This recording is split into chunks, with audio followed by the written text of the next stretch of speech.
ഇന്നത്തെ ലേഖനഭാഗത്തിൽ യോഹന്നാൻസ്ലീഹ നമ്മൾ ഓർമ്മിപ്പിക്കുകയാണ്, കുഞ്ഞുമക്കളെ, നിങ്ങളിൽ പാപം ഇല്ലാതിരിക്കേണ്ടതിനാണ് ഞാൻ ഇതെല്ലാം നിങ്ങൾക്ക് എഴുതുന്നത്. എന്നാൽ ആരെങ്കിലും നിങ്ങളിൽ പാപം ചെയ്താൽ തന്നെ നമുക്ക് ദൈവത്തിന്റെ സന്നിധിയിൽ നമുക്കൊരു മധ്യസ്ഥനുണ്ട്, നീതിമാനായ യേശുക്രിസ്തു എന്ന് പറയുകയാണ്. ആ യേശുക്രിസ്തു വഴിയായിട്ട് നമ്മുടെ പാപങ്ങൾക്ക് മോചനമുണ്ട് എന്ന് പറഞ്ഞാൽ രണ്ട് കാര്യങ്ങളാണ് യോഹന്നാൻസ്ലീഹ നമ്മൾ ഓർമ്മിപ്പിക്കുന്നത്. ഒന്നാമത്തെ കാര്യം എന്താണ്? ഒന്നാമത്തെ കാര്യം എന്ന് പറഞ്ഞാൽ നിങ്ങൾ പാപം ചെയ്യരുത്. ഇനി ആരെങ്കിലും പാപം ചെയ്താൽ തന്നെ നിങ്ങൾ നിരാശപ്പെടൊന്നും വേണ്ട. കാരണം എന്താണ്? കാരുണ്യനായ കർത്താവ് നമുക്ക് വേണ്ടി അവിടെ ഉണ്ട്, അല്ലെ? ആ ദൈവം നമ്മുടെ പാപങ്ങൾ ക്ഷമിക്കും, നിന്നെ പഴയ അവസ്ഥയിലേക്ക്, പ്രസാദപര അവസ്ഥയിലേക്ക് നിന്നെ തിരികെ കൊണ്ടുവരും എന്നുള്ളതാണ്.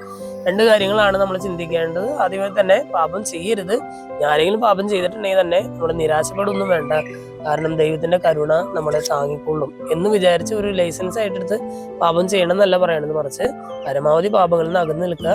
പാപത്തിൽ പെട്ടാൽ തന്നെ നിരാശപ്പെടാതെ ദൈവത്തിലേക്ക് തിരികെ വരിക. ഇന്നത്തെ വചനഭാഗം വായിച്ചു കഴിയുമ്പോൾ ഈ പാപകരമായിട്ടുള്ള ജീവിതത്തിൽ നിന്നും തിരികെ വരാനായിട്ടുള്ള ഒരു കൃപയ്ക്കായിട്ട് നമുക്ക് പ്രാർത്ഥിക്കാം.